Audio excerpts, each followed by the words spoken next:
Right, I've got to get to my files now. Where are they? Down here, I believe.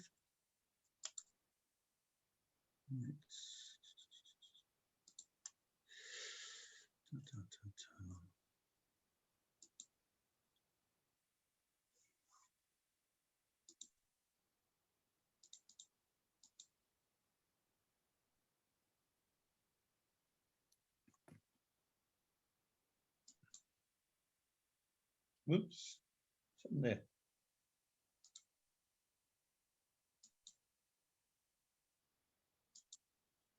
Can you all see that? No. You can't. No. Right. How do I make you see it then?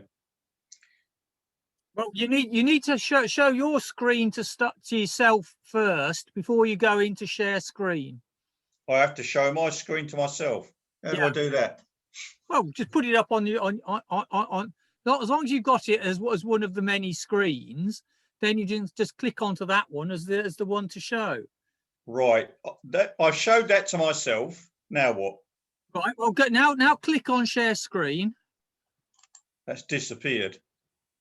No, so it should be at the bottom of your screen. Yeah, it's gone. Where are we? Zoom, join the conversation. I don't want to do that. Post attendee Zoom, it says. No. I think I'm going to have to come back in again. Right. Okay. Okay, so I shall come back in again. Can you see that? Right. That's it. Ah, there we are. We're there. Right, good evening, everybody. I'm sorry about that. The Gravesend Railway, a failed dream, basically. As some of you will know, the South Eastern Railway and the London, Chatham and Dover Railway fought extensive wars throughout the 19th century. They would build spoiling lines into their rivals' territory.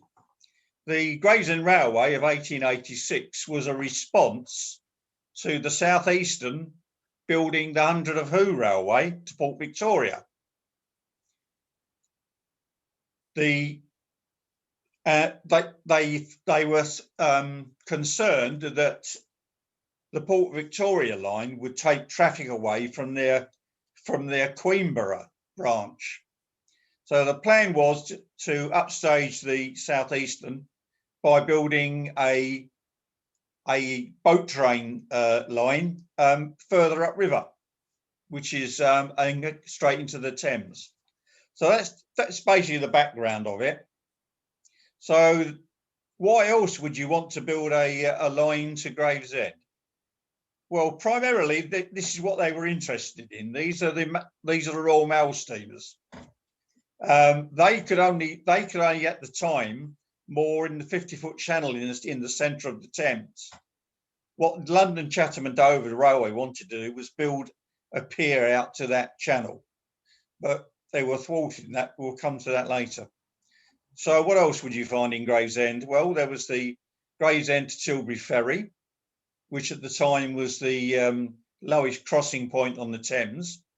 That gave you access to the London, Tilbury and Southend and East Anglia.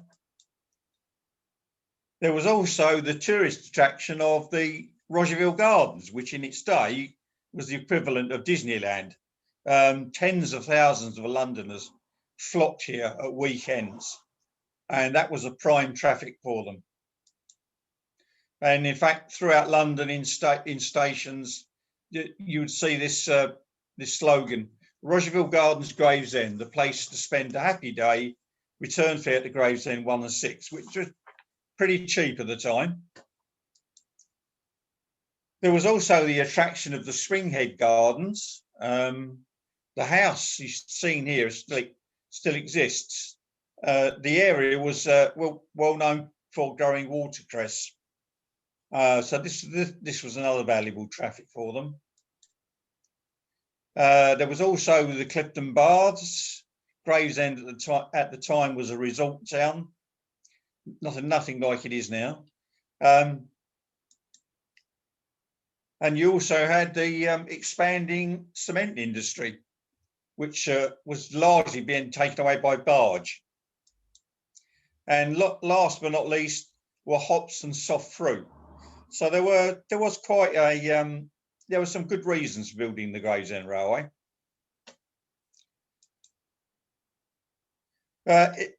This is the Southeastern's missed opportunity. I don't know if any of you remember the Bridge pub, the Bridge Inn. It's where the Dover Road crosses the North Kent line. They had parliamentary permission to build a station there with a road to Rogerville Gardens, but they didn't build it and were content to let people trudge from Gravesend or from Northfleet to here, which is Northfleet's over a mile, and it's nearly a mile from Gravesend. So this gave the London, Chatham and Dover their opportunity to build a station at Rogerville, which they did, as we'll come to. Another concept, I don't know if you remember, in the 19th century, in the 1880s, Edward Watkin, who was chairman of the SER and many other things, including the Great Central, I believe, he wanted to build a Channel Tunnel, and he wanted to link East Anglia with Kent, and then he was going to build. They were going to build the Tilbury and Gravesend Junction Railway, which would have gone underground under the town of Gravesend, surfaced at Windmill Hill, and then gone underground again until it joined the SER's North Kent line. But as many of you probably know, Mr. Watkins didn't get his way. The government was concerned that by building a tunnel under the channel, it was open to we would be open to invasion by the French. So basically, it never happened. This is the man who was pushed forward the Gravesend Railway. This is Sir Sidney Waterlow Bart. He was chairman of the Gravesend Railway Company. They used subterfuge in those days. The LCDR did not want the SER knowing what it was doing. So a company would be set up, and this guy was set up as its chairman. So he was largely, he was seen as the figurehead of the railway, but once the LCDR took over, he disappeared. And all you civil engineers may know this man, J. Barclay Bruce. I believe he's one of the founders of the Civil Engineers Institution. He was quite well known for building railways throughout this country and around the world. He was at one time vice president and president of the Association of Civil Engineers, so quite a sound man in his way.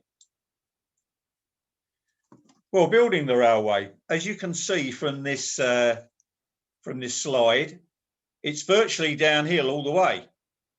So it was it came down the scarp slope of the North Downs, and there was only level ground at Fulkham, I believe at Southfleet, and then again at West Street. So as you can see, it wasn't a particularly easy line to build. It was at lots of cuttings. There was a bridges, so it was heavily engineered. It was intended to become an express route, so it was built as a main line. Oops, wrong way.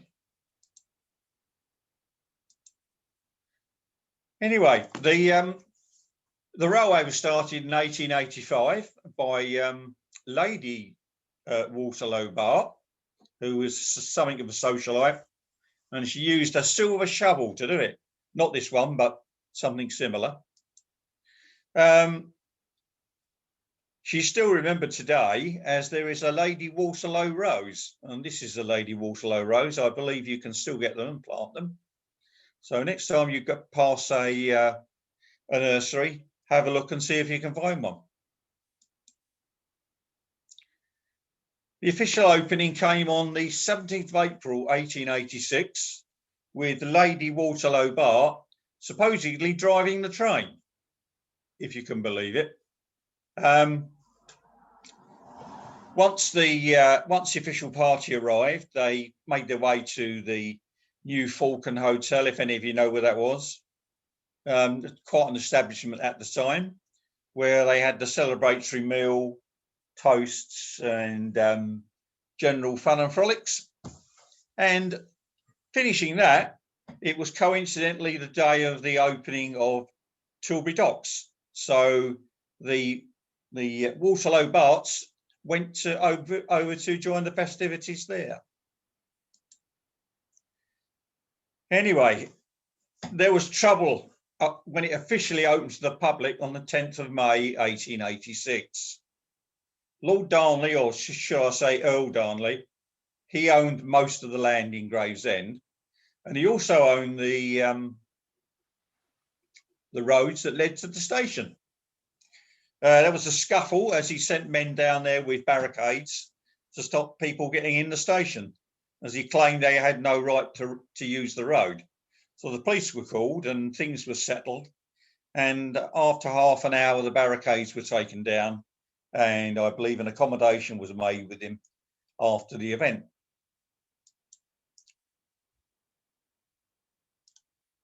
So this is where the railway started. This is the LCDR main line going down here. You can just see the junction signal box there. And this is the Gravesend Railway, or the West Street branch, coming down here. There were only 3 stations originally on the line. This is Southfleet. Tell you a little bit about Southfleet, but bear with me.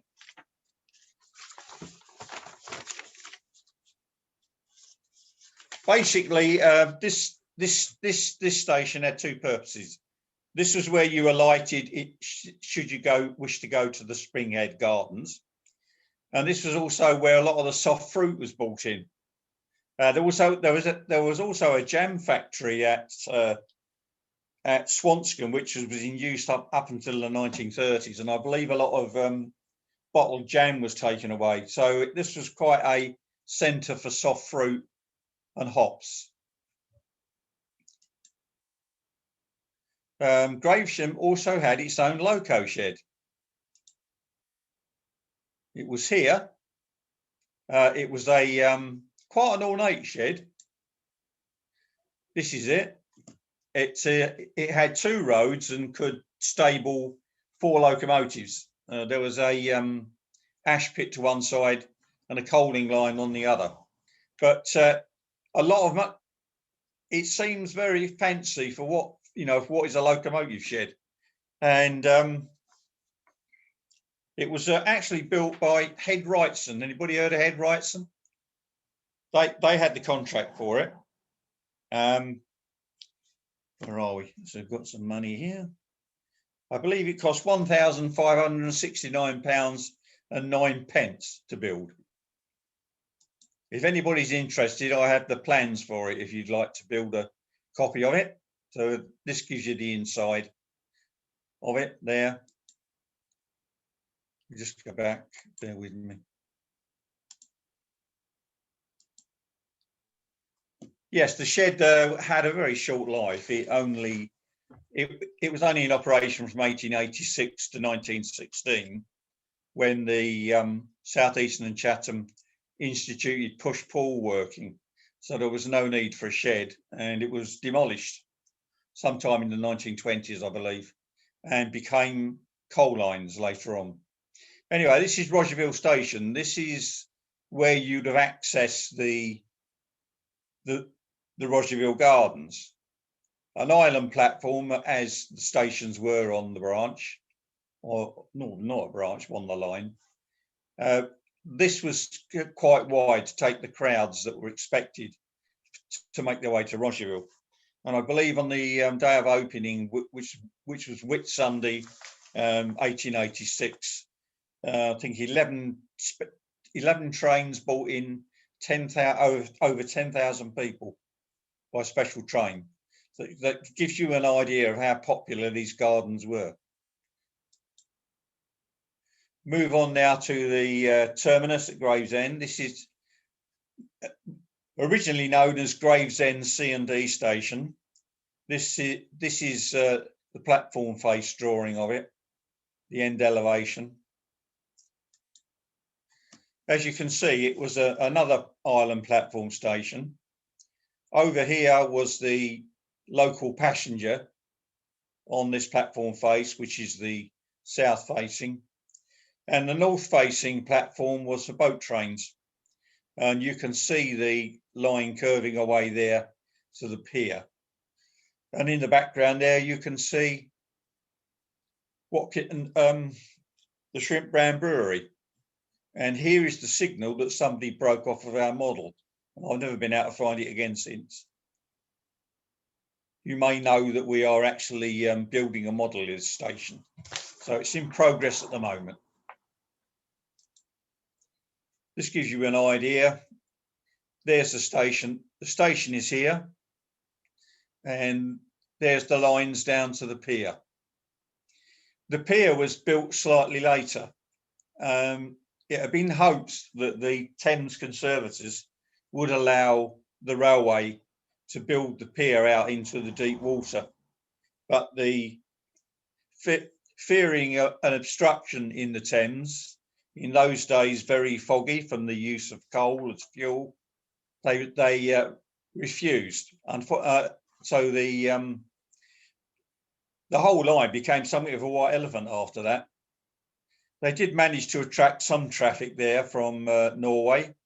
And my grandmother, as a girl, went to Norway on a ship from here. They also, for a short time, managed to attract the Harwich ferry here as well. Unfortunately, because it was so shallow, the water here, you could only berth large ships at high tide. And this is one of the canopy sport brackets. If you go to the Spa Valley Railway, you'll find you can see it being used under there. Anybody remember this pub, the Terminus? This was built by London, Chatham and Dover as well.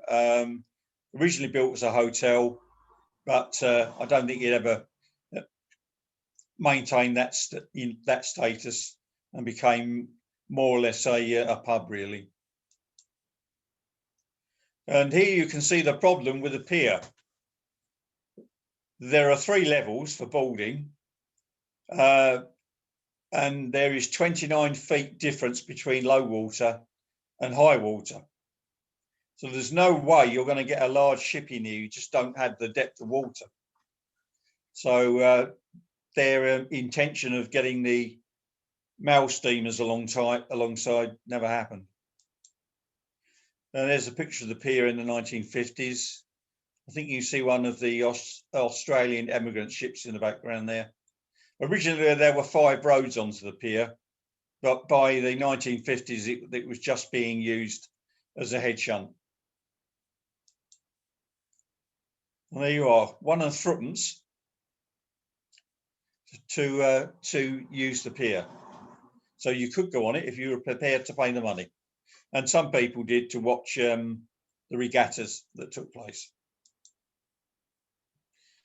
Some early locomotives here. This is one of the Constantine class. They were first used on the branch. This is the Aces class, latterly the H class. And then there were some more powerful locomotives. These are Kirtley's B class goods engines. They were used on the trains. But from 1916, Poole fitted R class and R1s run the passenger services, with the goods services mainly being handled by the C class. There were 3 signal boxes. There was one at Falcombe Junction, one at Southfleet, and one at Gravesend West. They see on it.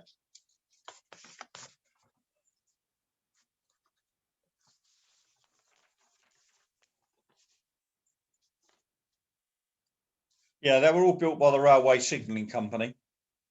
It was fairly uniform in its signalling. So here we have the inaugural services. Is that your grandmother, anybody, or great grandmother? No. The inaugural services, as I said, they started on Bank Holiday Sunday, the June 1886.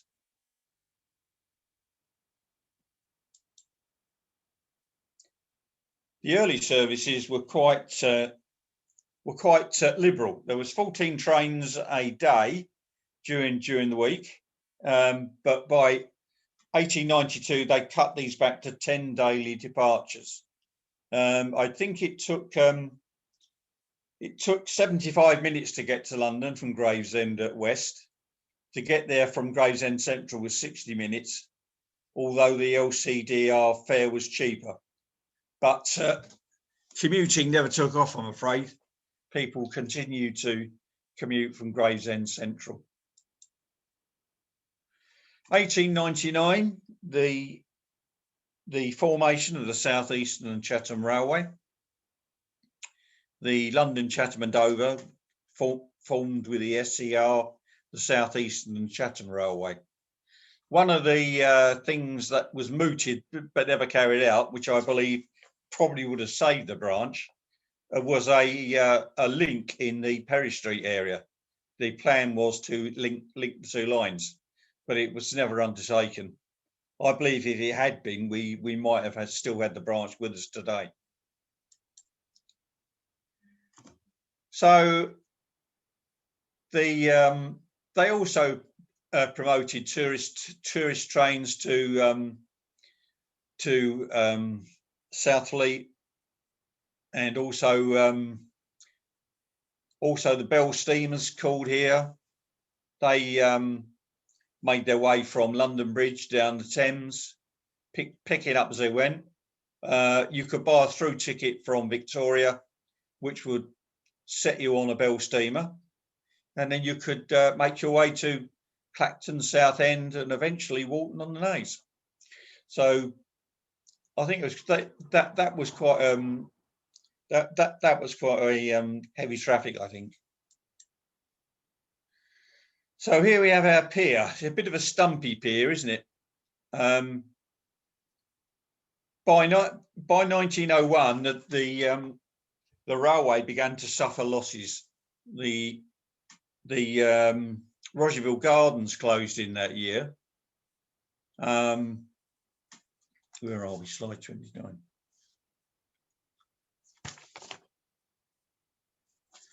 The LC and DR made another attempt to get an extension to the pier, but unfortunately the Thames Conservators weren't having it. And as I said, 1901, the Rogerville Gardens had closed. So what were we left with? We were left with agricultural traffic, which was still quite profuse. But by this time, Gravesend was becoming quite industrialised, and the main saviour of the line was the Empire Paper Mill. So this is the line in the early 20th century. You've got the West Street Pier here, Gravesend West Station, and this is the Imperial Paper Mill.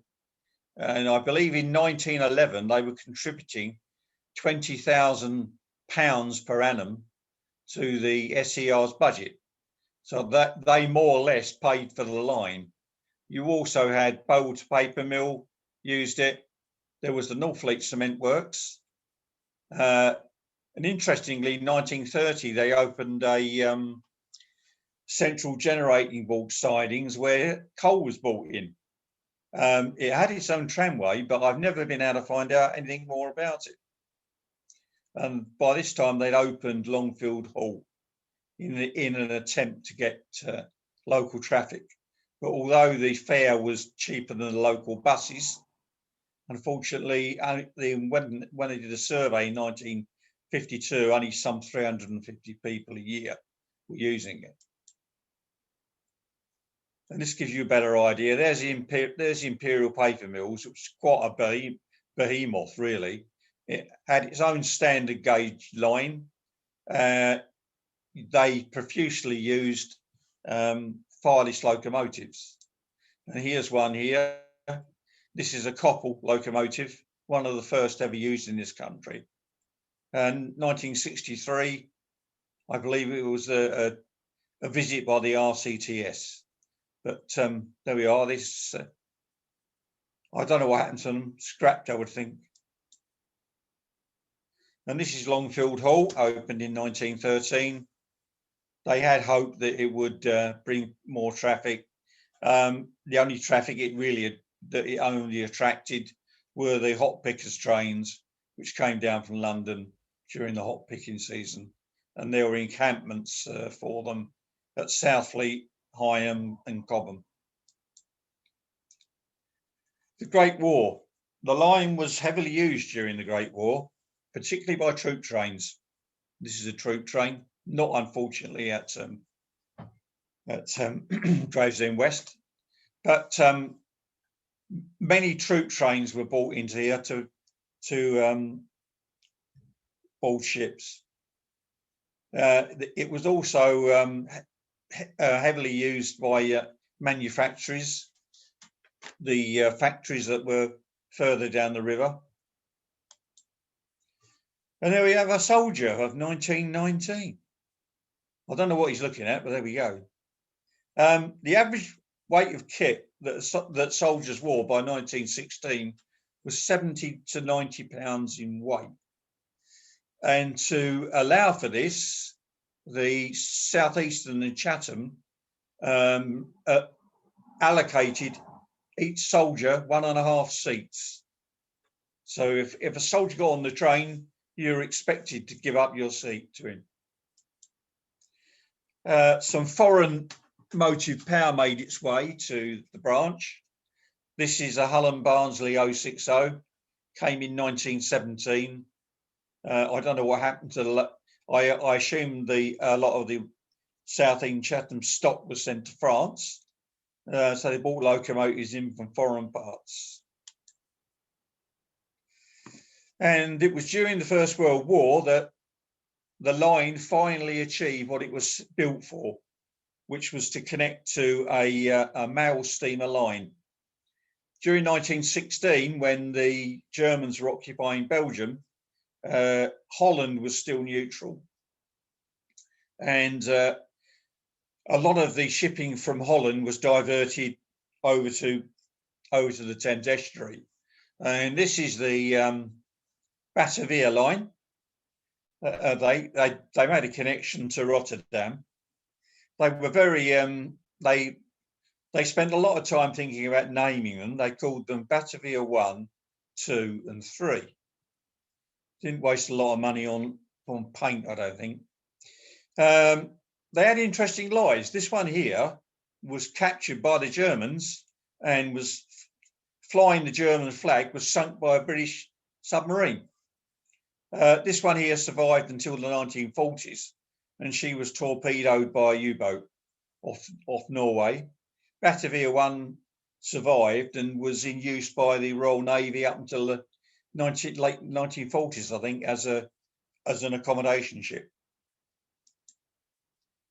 Well, there's the winter service timetable. As you can see, you departed London Victoria at 6:30.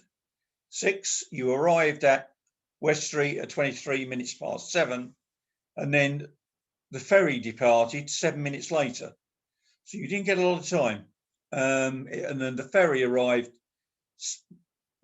around about 8 a.m. the following morning. It wasn't a cheap trip, as you can see here. It was only first and second class, and even a second class single was £2, 1 shilling, which was a lot of money for the day. The interwar years, well, things didn't go too well for the branch. Rogerville Station by this time was been turned into a halt, and it was finally closed in 1937.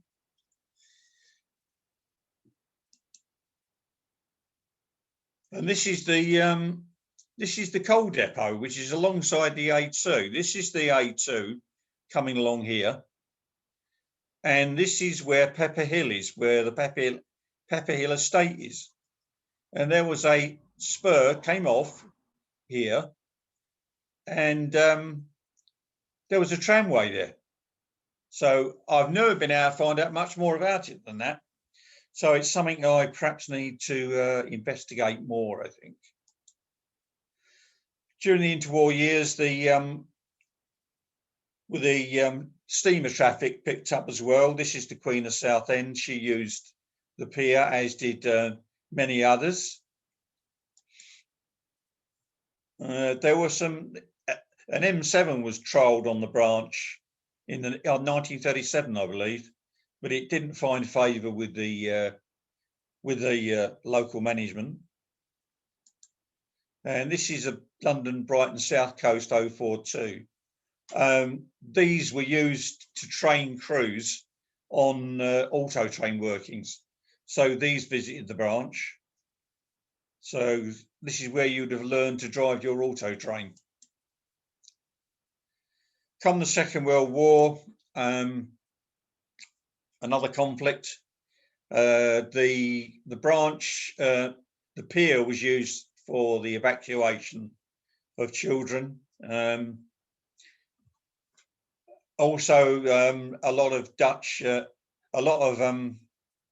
diamond merchants had made their way through to London via the branch, and the staff unofficially nicknamed the line as the Diamond Line. Post-war, the Batavia line had gone by then. That had been sent to Tilbury, so there were no more boat trains. They had finished.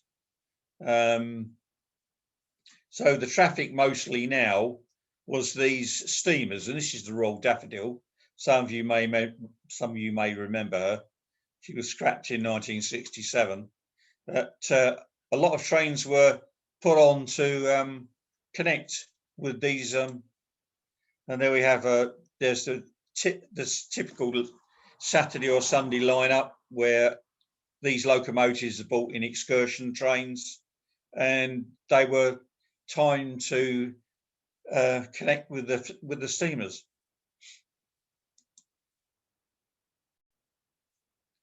There we are, post-war. So there's the pier. What did I say about that? Bear with me.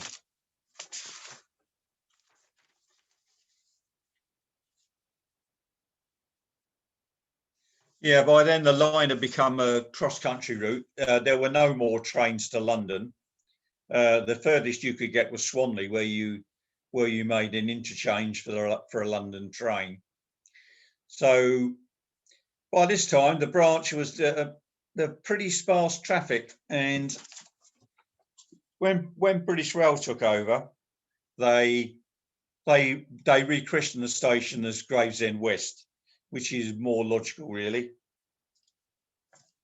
In 1952, they conducted a survey on the branch, and they discovered that there were only 21,000 passenger journeys in any one year. This is one of the early lines to close before beaching. And the line closed to passengers on the 3rd of August, 1953. However, goods traffic continued. This is a C-class approaching Gravesend West in February 1951 with an ex-Farningham Road goods train.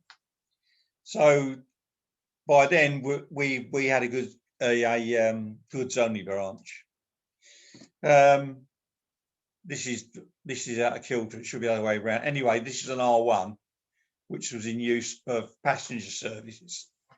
This picture was taken in 1950, and the locomotives made their way from Gillingham or Battersea. So there was no overnight stabling for locomotives by then. And here, this is Farningham Road, circa 1950. Another R1 being watered there. the guy who gave me these photos, he was a grammar school boy and managed to wangle his way onto the trains. And I believe had many cab rides. The H class also made their way there in latter years. And this is an H class at Gravesend West, Pier Road, circa 1953. They were all auto trains by then, so it was all push-pull working. And this is a C class. They virtually monopolised the goods traffic on the branch. This one here is shunting vans in February 1951. You could get the occasional XSE Southeastern and Chatham 440 down on occasions, I believe. There were some excursions, and also some of the SR260s. And latterly, the last of the motive power on the branch were the Class 33s. And the very last passenger working took place in March 1968, when the Invicta rail tour visited the branch.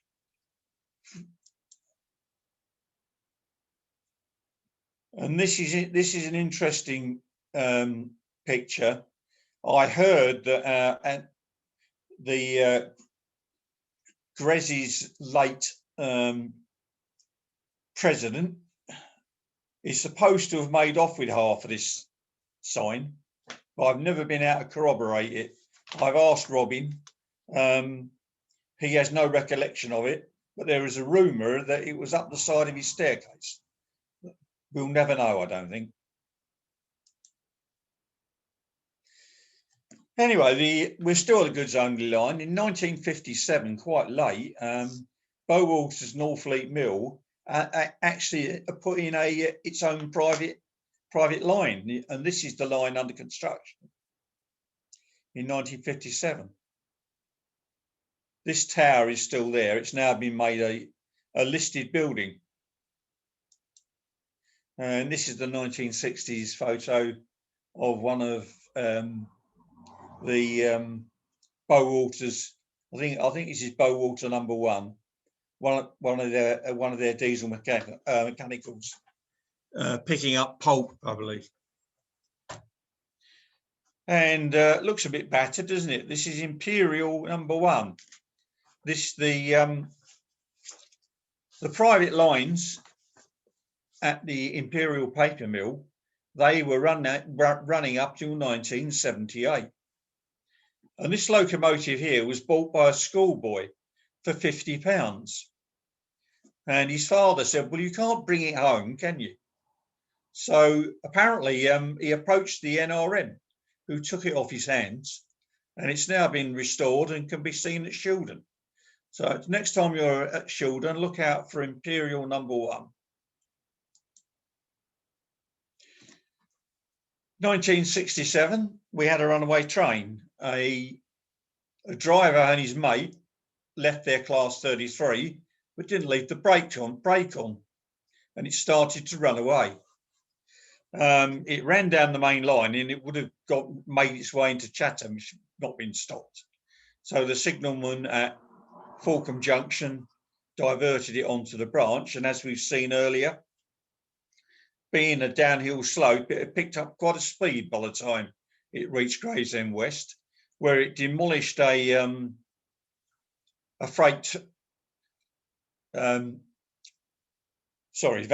train of vans, and injured a shunter. And then it rolled over and fell down the slope onto the road below. The locomotive was recovered and continued its career, and it's now preserved at the is it the Midlands Railway Trust, Dave? Butterley? I believe yes. It's Butterley, isn't it? Yes. Yeah. Anyway, you can see it there. Whether you can still see the dents or not, I don't know. But anyway, the driver's son approached Gres about 10 years ago and said, did we have any information on it? Well, I do have a newspaper cutting. So I sent him that, but whether his father's still alive or not, I don't know. But maybe one day he'll appear. And as I said, this was the Invicta, Sunday the 3rd of March 1968, the very last passenger train to use the branch. And I believe the following day, they actually severed the branch at Waterdales.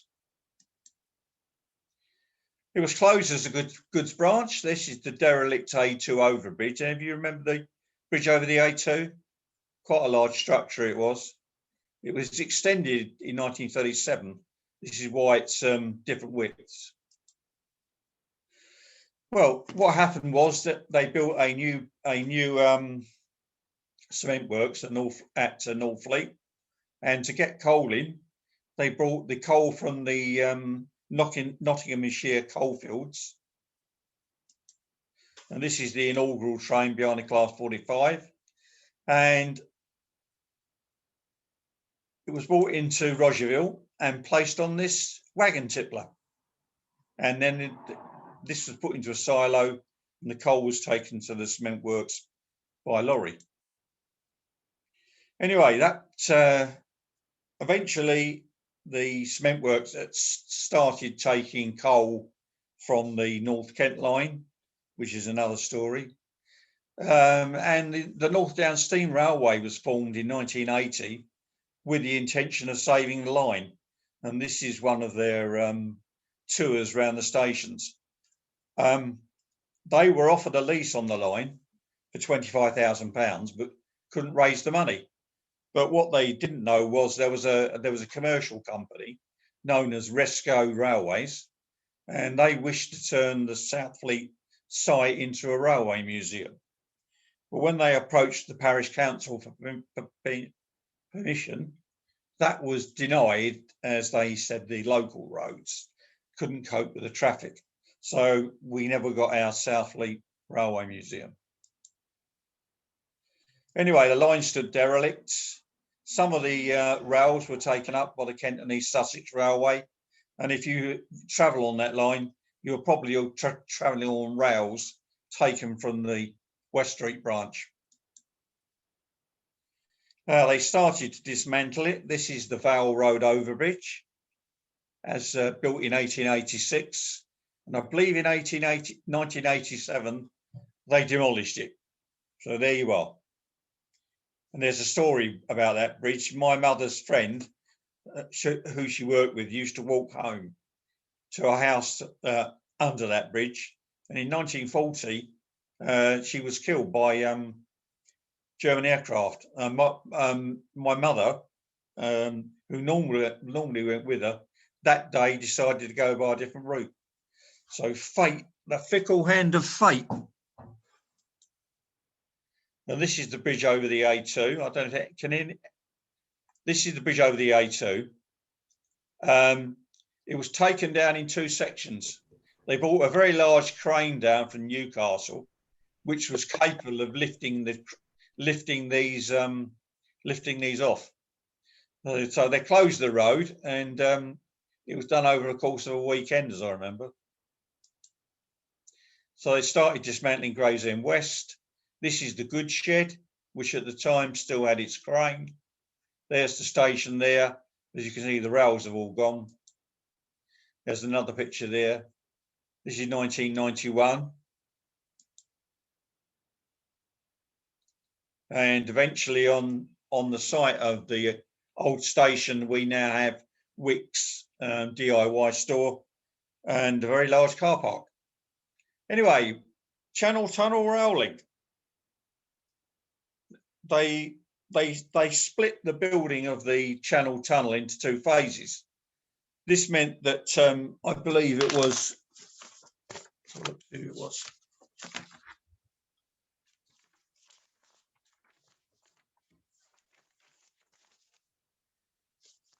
Right. Yeah, they split the Channel Tunnel rail link into two phases in 1998. We set back the opening date of the CTRL, which at that time been built as far as Northfleet. And London Continental Railways looked for a temporary high-speed link to connect with Phase 1. And the formation of the Gravesend Railway scheme being largely intact, it was turned into a high-speed railway. And there's some of the works going on. This is Southfleet Station. It's just past this bridge, and this is the junction as it comes off the main line of the of HS1. And there we are. This is this was the morning of the Sunday, the 28th of September 2003, when the first public Eurostar service ran from, I believe it was from Waterloo, and then down through the Gravesend Railway along to the CTRL as it was, and that remained in use until 2007, when the line was completed. And this I believe is the main line going up here. This is now the main route. In 2007, when they opened HS1 throughout from St Pancras.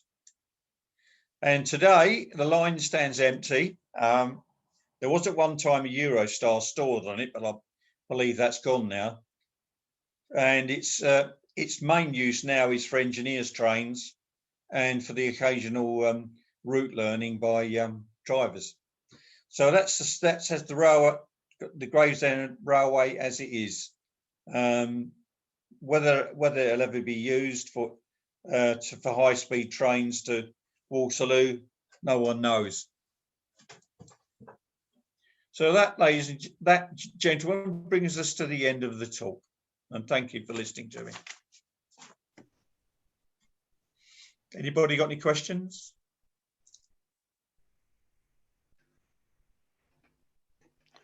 Hi, Rob. Yeah, it's Peter Sedge from Sears. Hello, Peter.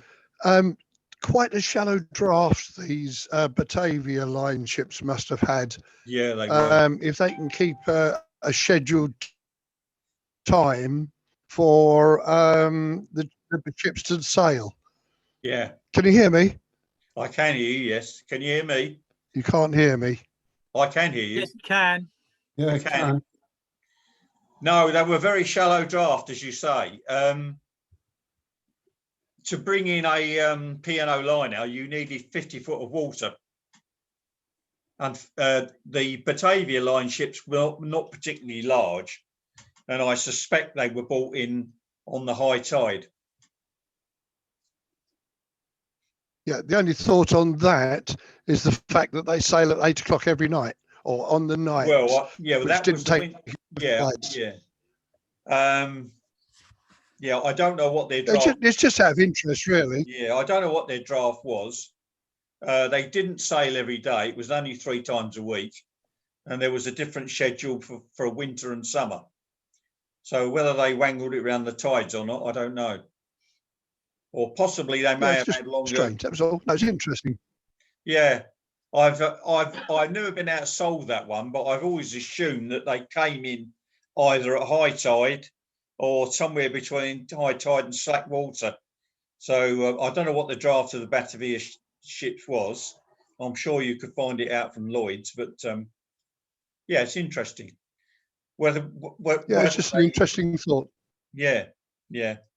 So I think if they had been able to lengthen the pier out to deep water, it would have been a much more profitable line, I think. And you may not have seen the Tilbury landing stage built, but then there are so many things like that, aren't there? Yeah, Tilbury side of the river is a bit deeper, isn't it? It is, yes. It was. I think it was dredged, I believe. Eventually, the Batavia line ships did go to Tilbury post-war, but they never returned to Gravesend. I think they stopped sailing sometime in the 1950s. Yeah, On you see, The right train, Right. the broken vehicle appeared to have sort of slatted walls. Was that a particular type of vehicle? Well, I don't know whether it was a fruit van. I'm not sure. I think it was a fruit van. I know that there was that watercress was taken from there. Whether it was watercress or not, I don't know. I don't know what the composition of the train was, but it was being unloaded at the time by a porter. There is not a lot of information on it. So it's probably express van, you know. Probably It could well have been, yeah, it could well have been. Because wouldn't it? a lot of the vans were, a lot of the vans were fitted so they could run at high speed. There was a special train that visited the branch. It was known as the Southfleet and Maidstone Fruit Special, and it ran at passenger speeds as far as not Charing Cross, where was it? God, I've forgotten. Anyway, it ran at passenger speeds to London, where the vans were taken over. I believe some of the fruits and some of the watercress made their way as far north as Birmingham.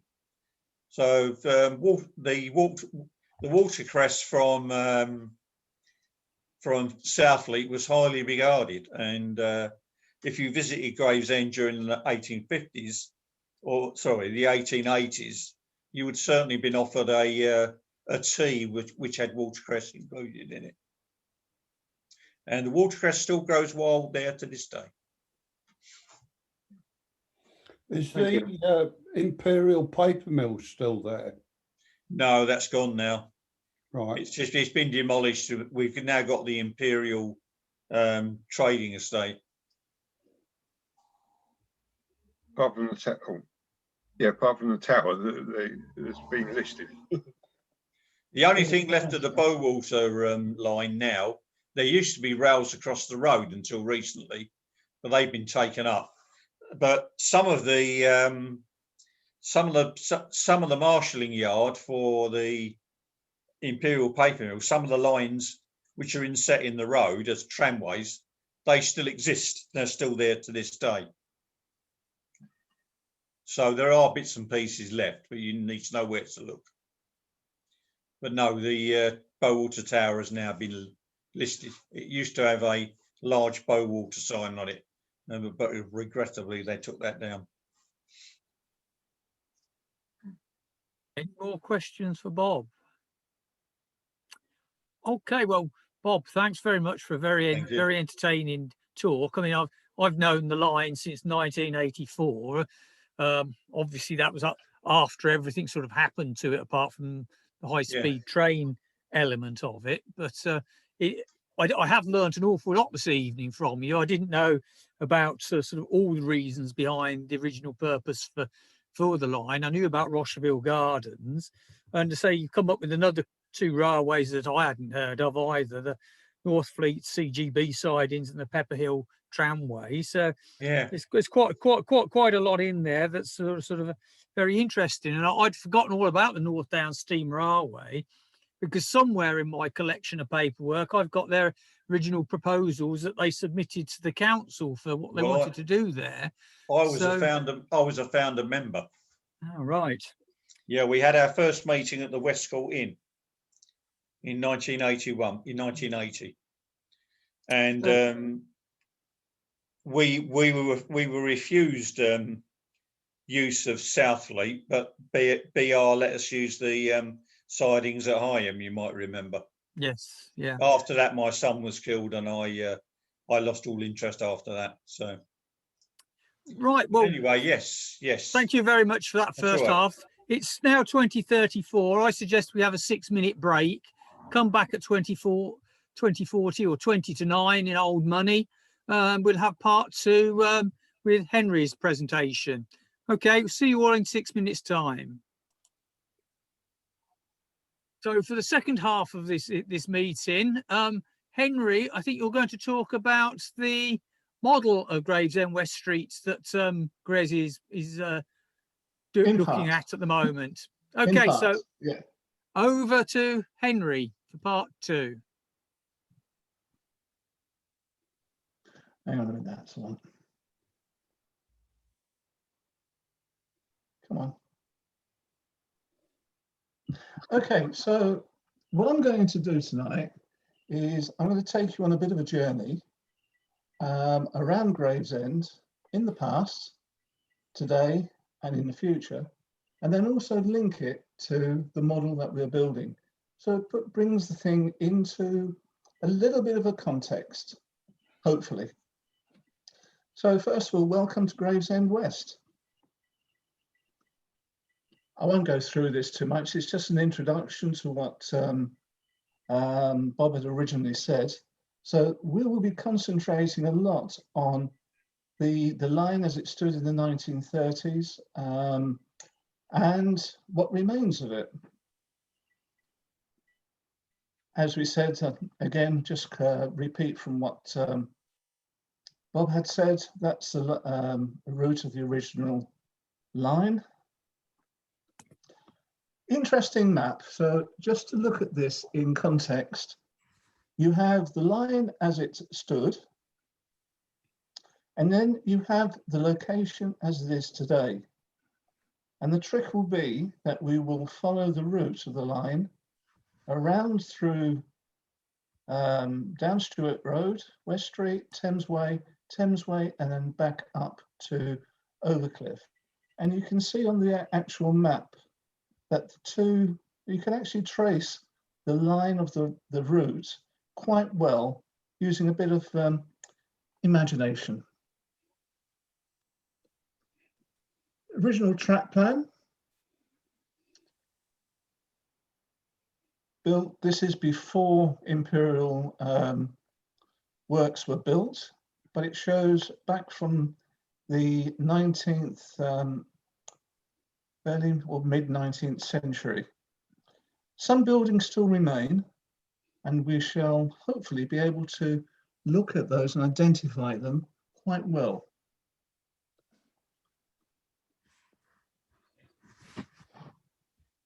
Again, I'm not going to dwell too much on it. It's been repeated by, it just repeats basically what Bob had said. Station itself is rather unique in terms of development. And when we took the model to its debut exhibition, it was recognized straight away by the V shape. So it's quite a unique line.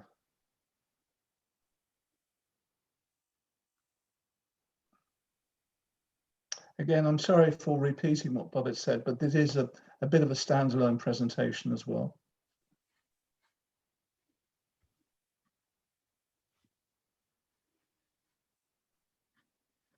Interesting thing, it did between, besides Queen Victoria, who actually made Gravesend as a tourist location, the Prince Consort of Holland was said to have used the service as well. Okay, post-World War decline. So apologies for the beginning of this. I'll just skip through this very quickly. So the pier as it stood, so we'll work back from it.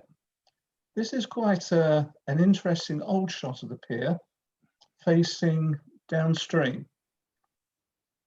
And you can see quite clearly on the side how the pier itself. Henry, that's Gravesend Town Pier. It's Town End Pier. I fully appreciate that now. My apologies. It's the wrong pier. It's the wrong pier. Yes. Right. That's the right pier. Yeah, that's the right one. Yeah. So you can actually see the, as Bob had said, the covered walkway on the station, which was built later to bring passengers from the train straight onto the pier. West Street Bridge is here, and the original track plan sidings here. Again, an older showing one of the last push-pull units, which is stationed waiting to go.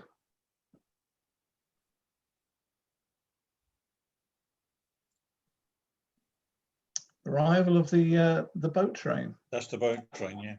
That's the boat train coming in, absolutely right. So we're now back. What's interesting from this is noticing this is Overcliff at the top. And bear that in mind when we come to look later on, that the houses are still here, so are these. This is probably all rather built up now, but you can still get an idea of the height of Gravesend West, where it stood in relation both to Overcliff and then down to the rest of what is now West Street and Imperial Retail Park. There's a train, picture of the train waiting to go. I don't know what happened, Bob, on this one, but the signal's left, hasn't it? Signal's disappeared. So Yeah, that's taken from behind the signal. is it? Yeah. Okay, I thought that was a signal there. No, There. no. Okay. It's just a lamp. The local passenger trains, once the boat train had ceased running, moved over to this side of the platform. Yeah, it's a rather grainy picture, but it shows the age. So we're still back in time, so we haven't yet come up. We'll gradually go through forward. And again, some of the older shots showing the turntable as it was located here. There was an additional road coming out with a small coaling depot on this side. The goods yards were here, and behind the locomotive there was another goods building around this side.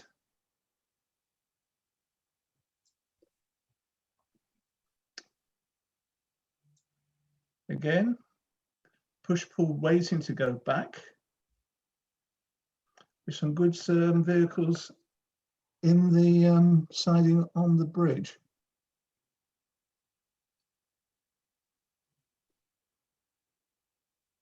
Was that the same photographs as yours, Bob? With the that's a bird cage stock, yeah. isn't it?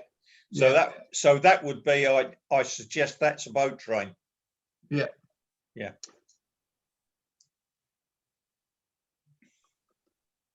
So when we come to look at the station itself, rather grainy view, but this gives you an idea of the how the station access looked from the road. Again, bear this picture in mind. It will come a little bit clearer as we go on later on. From the station coming down Stewart Road, that's the level of the platform. This is the walkway that goes across down to the pier. This is Stewart Road as it comes down. And this is the bridge through West Street. And the pub was this side, the terminus. That was a slightly cafe, up this side, yeah. That was a cafe. Yeah. So if you, again, bear this picture in mind. Picture of the pub. Couldn't do without that, could we? No. Used to have trade union meetings there. Yeah, I've got an older picture of this one with a fight going on outside. Possibly, yeah. Yeah. This one. Again, apologies for the graininess, but I thought it was quite interesting to show. Wonder what that was. Yeah.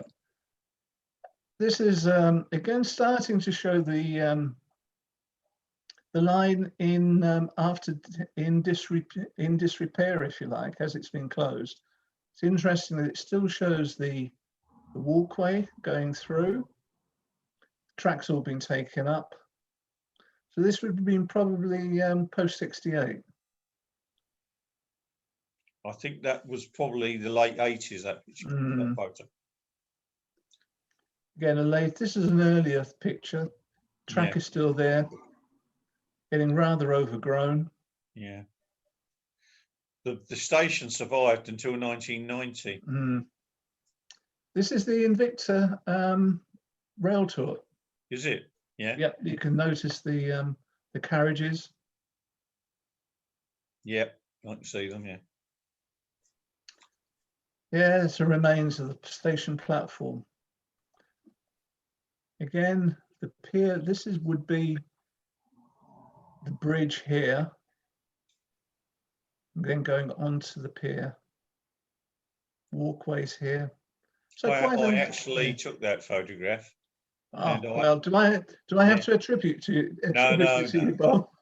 No, I gave it to Disused Railways. Oh, that's where I took it from. Yeah. And again, looking back from the pier through the station.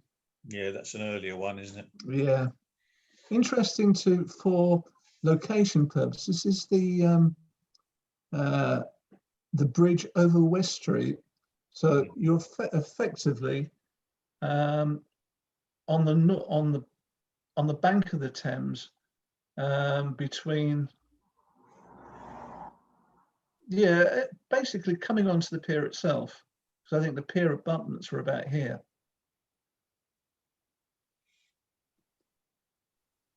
Okay, so we'll start now coming up to today. And this is photographs I've taken over the last few months to give you an idea of what remains of the pier. So we've done that. We've gone back into the past. We've now come up into today. There are some interesting, tantalizing remains of the line, the pier, if you know where to look. So just to remember, just to bring us up to date, I'm going to be taking you on a walk or on a drive, starting here, going down Stewart Road, into the car park, through West Street, Long Thames Way, here, make a detour here, Long Road, and then back up here to the tunnel. Okay, this is taken from Iceland Car Park.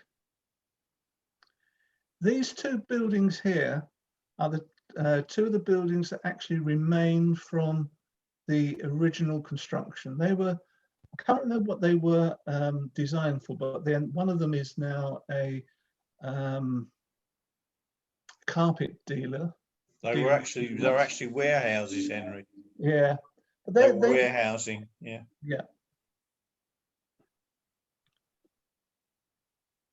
It's an earlier picture, which again, before this is all overgrown now, but it shows quite nicely what remains of the pier, and it gives you an idea of the how Stewart Road actually comes down and goes around.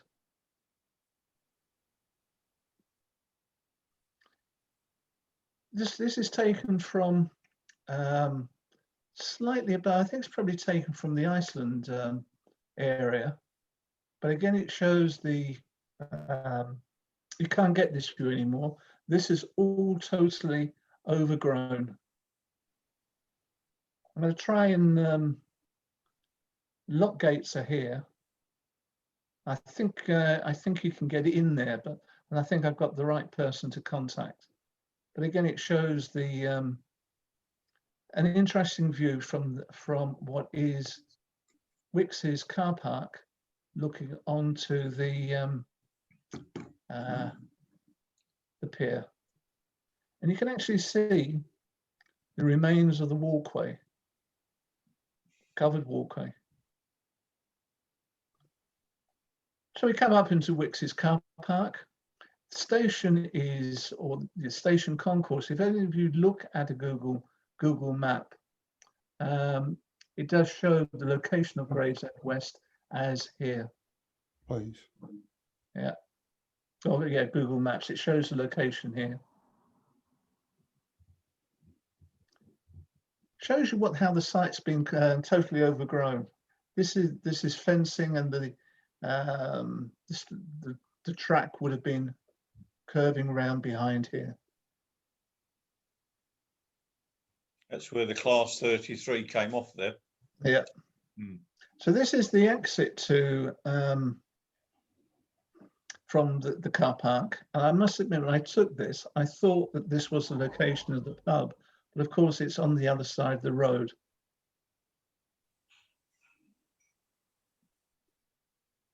Okay, why is this so interesting? This is the car park, Gravesend, or Wix's car park is here. This is one of the remains of Gravesend West. This is the actual cobbled streetway leading into the station. It's one of the few things that are left.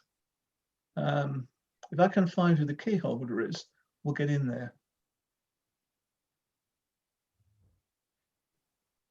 A little bit closer view. This area is completely due for redevelopment shortly, so I expect this will disappear as well very shortly. This is where the pub stood, Terminus pub. Now you see, looking down, you can see the pier as it still stands today. Walkway is still there, the covered walkway is there, and the bridge would have taken you here. A bit closer. This will disappear shortly. The whole area is due for redevelopment. So looking, this gives you an idea of what the pier looked like before the boarding went up and before some of the local development.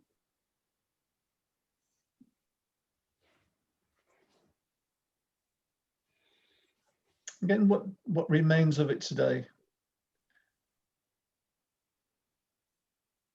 I would have thought they could have found something to do with this. Certainly with the trials that they're doing on the clipper services down into Greenhithe, they could have developed this with a little bit more imagination. Again, another view, the pier. Shows the two levels quite well. And Ken, to answer or to answer one of the earlier questions, you can see quite easily, this is at relatively high tide. So you can see how far the stages actually appear close to the river level.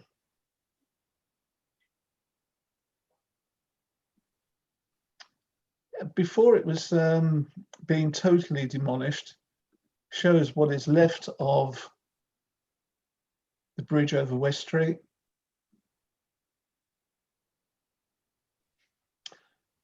Back to today, this is where the bridge stood. So we're now looking, we're now going to do a left turn, follow the car around. Look back at where we've come from, good view of the pier. Station would have been to the right, and the bridge would have come across here.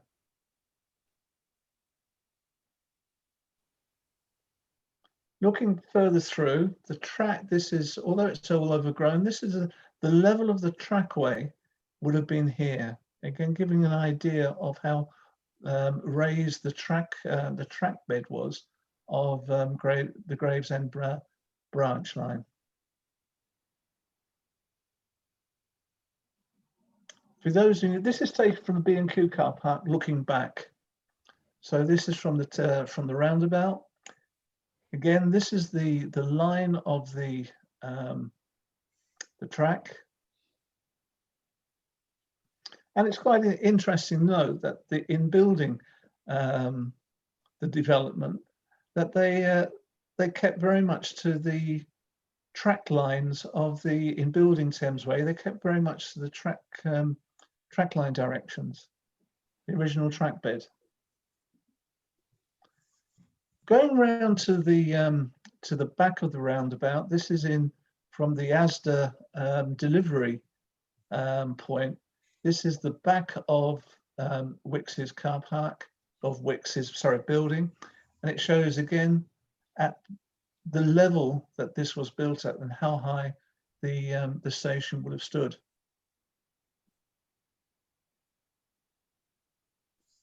Looking back from the Asda car park, again, that's the shot that we had of the previous shot of Wicks's store. The track would have come round this way, again following the road. We're now in the Asda car park itself. At the roundabout leading into Asda, this is again the track level coming through.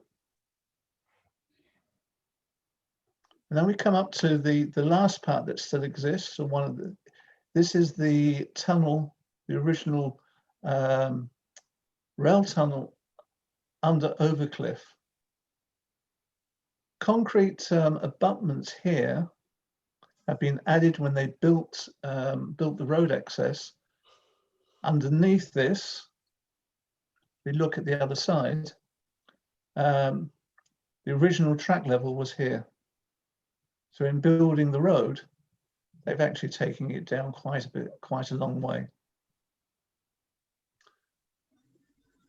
Get a clearer view of that today from this shot.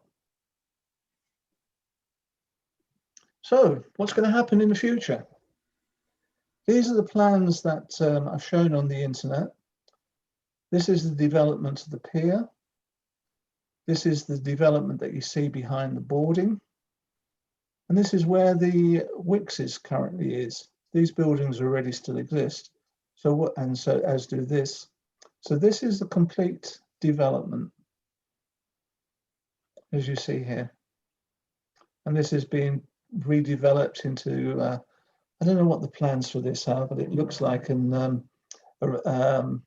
riverside restaurant and meeting areas.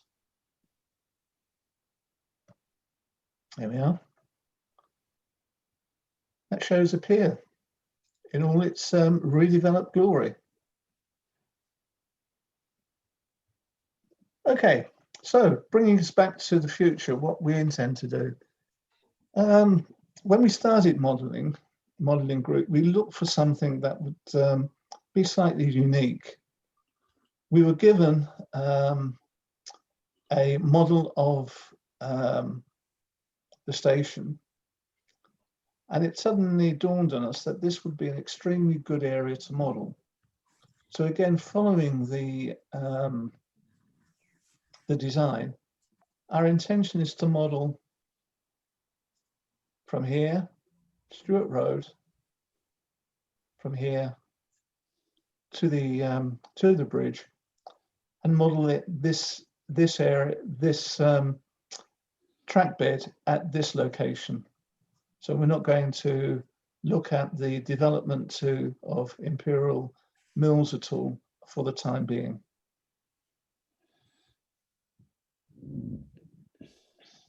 So the modelling era, 1930s is when we're going to try to model it. We'll use a bit of artistic license and we'll develop it using 1960s, using diesel DMUs, on the assumption that the line was never electrified. We developed 2 model plans in keeping with the original track layout. As I said, the model was set on 3 levels in keeping with the original topography, which is Overcliff being at the higher level, Gravesend West and Pier at the middle level, and the West Street and bridge under the pier trackbed at the lower level. From the previous slides, you can see the gradient of Stewart Street from Overcliff to West Street. you can still see how that slopes down. We've got some interesting model engineering work to do, and it's going to test the skills of woodworking to actually build the West Street Bridge and Pier. But those are, even with COVID restrictions, that is proceeding at one of our members' homes.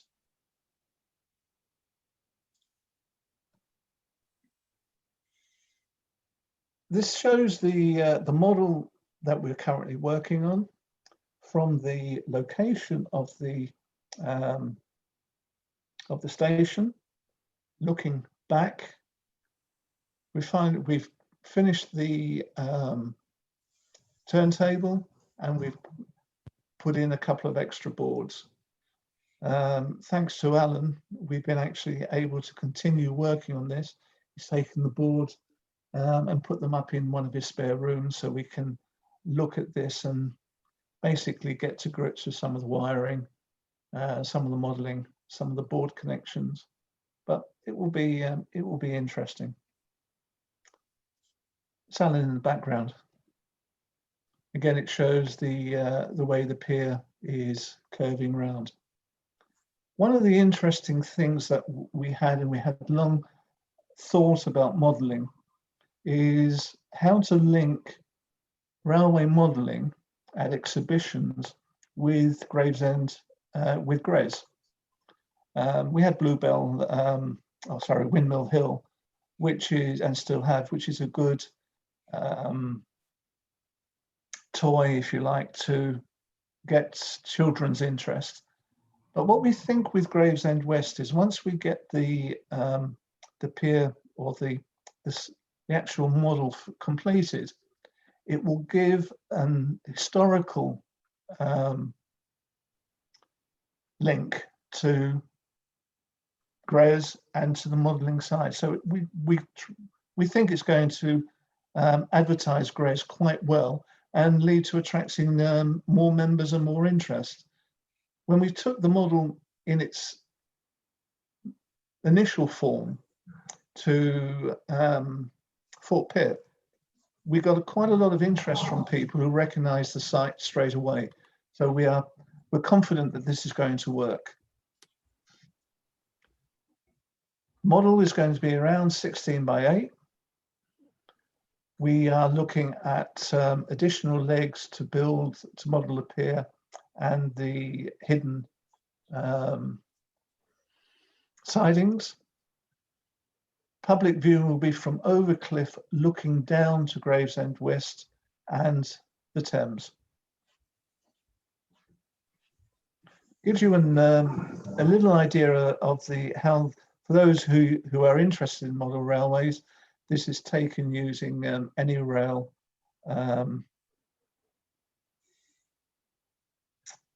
software. And again, it gives you a fairly good indication of how the track work sits. And apologies for not being able to model the station properly, but it sits here, the station.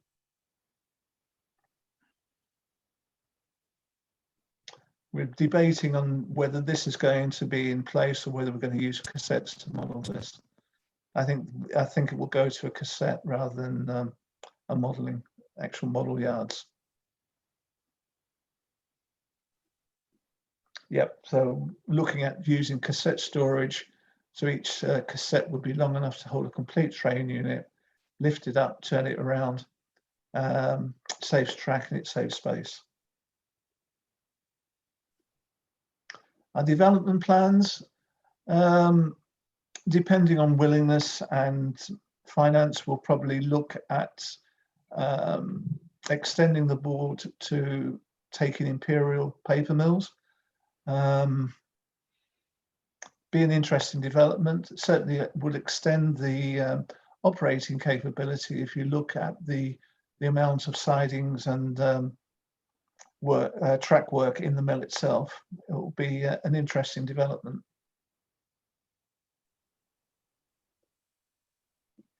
As I said, this is again very similar to what Bob had put through.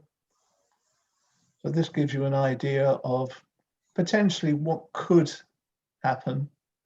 So at the moment, this is not being modelled, and this is where we're taking it through. But it gives us enough. One of the questions we asked was, do we actually model the firing range that was here? I'm in two minds whether to do that. It'd be quite an interesting modelling exercise to actually have the to show the firing on there. I think it can be done. That is the end of it, and I hope you've enjoyed a TARDIS trip back to the past, to the future, to the present, and to the future, and also in miniature scale with the modelling. Thank you very much. Thank you, Henry. Okay. Any questions for Henry? What gauge are you doing it in? It's OO gauge. Right. You'll be using DCC power for that as well. I think Alan's still here. Yeah.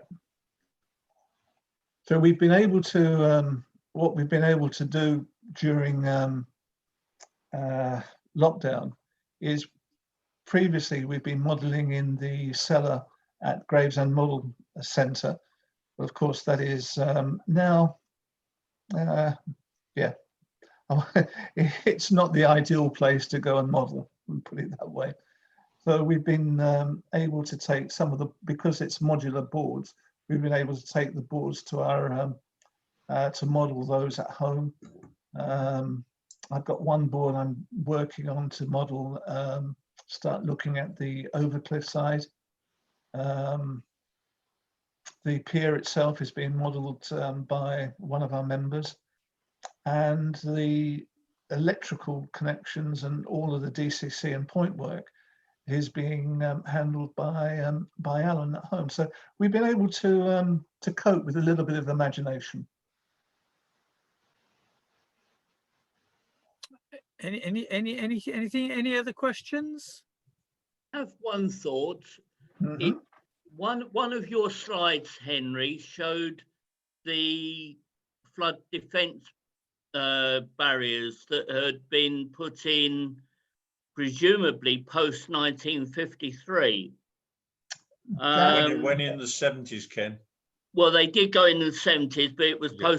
post 53 incident. Mm. Yeah.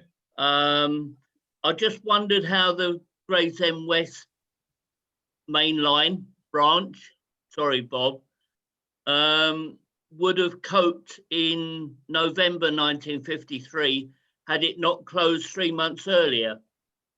I think, Ken, if you look at the level, the branch sits doesn't sit at bank level. It sits Yes, I know. a good height up. So Yes, I think indeed. yeah. So I think that by itself would have saved the land from any flooding. Well, I know West Street flooded for certain. Yeah. Mm. But if you go along further, the other side of the centre of Gravesend to the hotel near where the lighthouse ship is moored, and some of the houses Clarendon. by the Clarendon. Some of the houses on that road have actually got flood protection built in. They have. If you remember that, so they've got the boards that you can put through. So I think that if you think that that level is quite lower than West Street, I think it wouldn't have suffered. Obviously, Gravesend wasn't my homeland in that respect. Mm. But I did know my counterpart at Gravesham, and we worked together on the flood defences as they were in the 1990s and up to 2010. So yeah, it brought a whole lot of flooding back to me, and I don't apologise for the pun. No, not a problem, Ken. I think the interesting thing is I was watching something last night Well, they were talking about the rising sea levels and the potential flooding that it would cause. Oh, don't go there. Yeah, I know. I'm not going to. You've only got to go. I had a meeting at the Thames. I had a meeting at the Thames Barrier. Oh, this must be about 15 years ago, and we were talking about what's going to happen post 2030. Yeah. Just to continue the theme, if you look in Holland, they've done post 1952, and they had major flooding in the southeast, very serious, and a lot of people lost their lives. And consequently they built the Delta Works, so it links all of the islands by dam, literally from the southeast all the way up to past Rotterdam. Yes, indeed. One of the problems that they're now facing is that the major flooding risk is not from the North Sea, but it's from the rivers, from the Rhine, from the Maas that are flowing in, because of all of the flood control work they've done in Germany. It's causing the rivers to, if you like, to be more prone to flooding. So they're having to really evaluate how they're going to cope with the flood risk from the rear, if you like, rather than from the front. I think to some extent, Henry, that's the same in this country on the other side of the Thames Barrier. Yes, you're right. The scientists, and I'll leave them out of it because they're in the firing line at the moment. But the scientists are saying that the Thames Barrier won't last beyond 2030 or maybe 2050 now. And they're looking at a new barrier somewhere around Tilbury, which would bring Gravesend into the equation. Yeah. Well, that goes back to the original plan of 1906. Yeah. They were planning to build a barrier there then. With locks. They were. Yeah. They were. And you know what's going to be the major contributor or the major push behind that is with the amount of investment in new housing that's coming into Gravesend area and the amount of development work that's going on. There's going to be a big push to safeguard that development. There's going to be more money being poured in. So it's going to be interesting to see where that takes it. Yeah, I do agree. And taking it back to a railway perspective, the Channel Tunnel rail link going through Ebbsfleet was supposedly protected to the same levels as the walls along the Thames estuary. Yeah. And they're not. Yeah, well. So if you come over the wall. Yes. And needless to say, what might happen? Yeah. You've got the River Fleet as well, haven't you? Well, there is that as well. And there's a sewage treatment works in there. That's it. Yeah. Interestingly, Ken, we had a visit to Ebbsfleet Station, so Ebbsfleet International, year before last. And the guy took us around the station, and he actually said that they've got continuous pumping going on under the station to prevent it flooding. There's a surprise. Yeah, and there's a lot of because the plans to take the Elizabethan line or the Elizabeth line into Gravesend, and then or into Ebbsfleet, and then also the possible extension to the theme park. They've said there is no place for them to build safely with the amount of water that they're taking. So no, there's not. Yeah. I totally understand. Yeah. That whole area has a number of springs. The name Spring Head has a meaning. Yeah. You have a major spring in the Blue Lake. And yes. That is pumped as well. Don't, Bob. I got involved in that personally. when they were building Blue Water. Yeah. There are a number of springs in this area that are just being diverted into the Thames. I believe there's one at Blue Water, wasn't there, diverted into the Thames? We piped it in the end, Bob. Yeah. And also, I think the River Fleet runs. Yes. The River Fleet runs in a pipe under Northfleet. Yes, it does. And there were plans to uncover it, but the locals managed to block that because when it was always a source of flooding. It's only a small river, but it has the potential to flood right back to Southfleet. Yeah, and as I say, it's got a sewage treatment work sitting in there. It has, yeah. Mm. Interestingly enough, Ken, I worked for Kimberly Clark for too many years, I care to remember. Sorry, Harry. I worked for Kimberly Clark for too many years. Oh, right, okay. And heavily involved in a lot of projects at Northfleet. One of which was developing and maintaining the pumping station on Blue Lake, which Northfleet, or which the mill had took on operating responsibility for, since they were drawing off a lot of water for their processes. I'll tell you what, Henry. If you'd have been on the Dartford side, you'd have been involved with me. All right. You were just on the wrong side. Sorry, mate. Yeah, I know. Don't worry. So the question is, if you stop pumping the Blue Lake, what happens? If you stop pumping the Blue Lake, well, the Blue Lake is a natural spring. Yeah. It will find its own level, and everything has been built above that natural level. Right. Well, there's some interesting plans for development of that lake that have been published as well.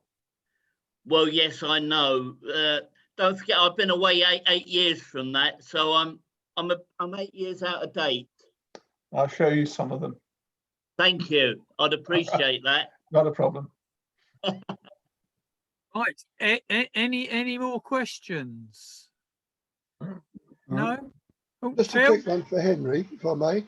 Yes, sorry, Peter. Yeah. When I've been over to your club and given the odd talk, you've mentioned about your modelling centre. Is that in the basement of a shop, or? Yes, it is. When James started the Model Railway Centre down the High Street, we got access to the basement.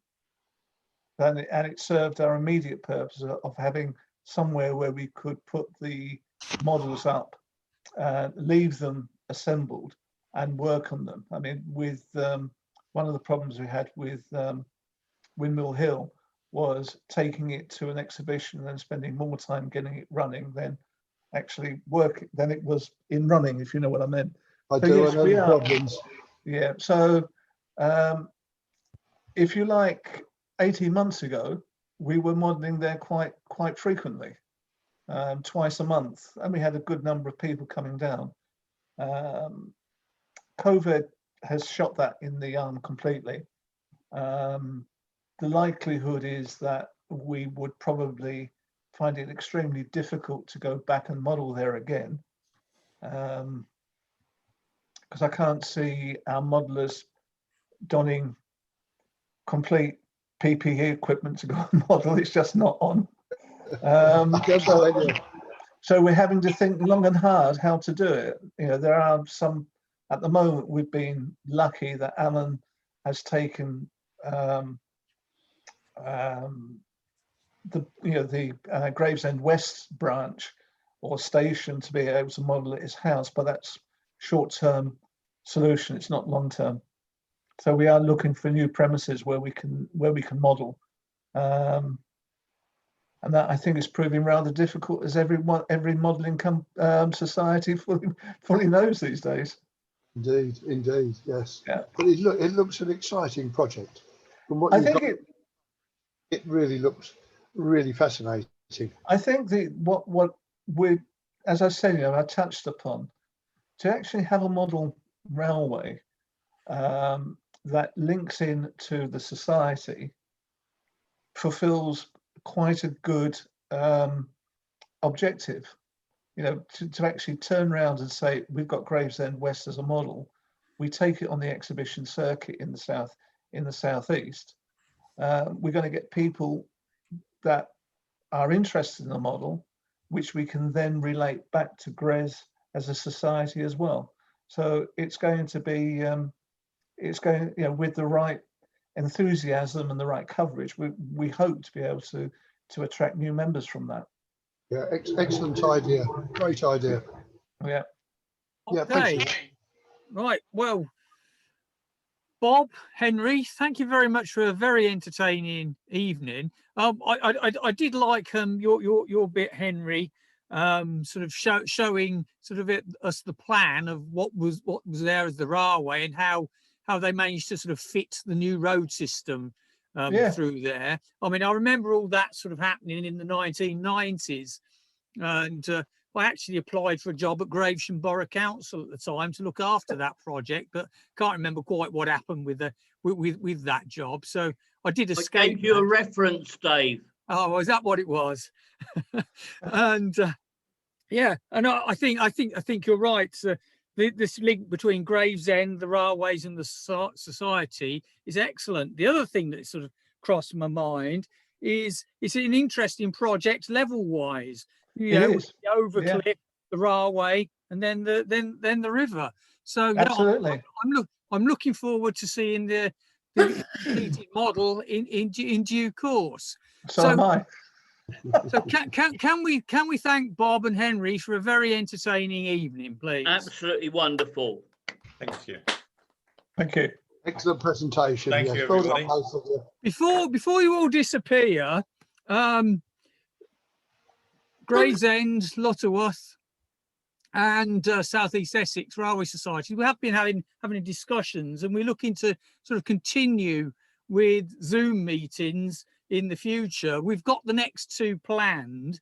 We're now going over to the second Wednesday of the month, so that when we all go back to meeting face to face, it doesn't clash. So our next meeting is going to be Wednesday, the 14th of July, when David Kelso is going to talk to us about High Speed 1, presumably the construction of the new railway through Kent. So again, another sort of local one for the Gravesend members, but I think we can all sort of relate to High Speed 1, and even up in Lutterworth we can relate to High Speed 2, insofar as we all think they should have used the old Great Central Railway line for the route of High Speed 2. But that's another argument. So thank you all for joining us tonight, and we look forward to meeting up with you all again in a month's time on the 14th of July.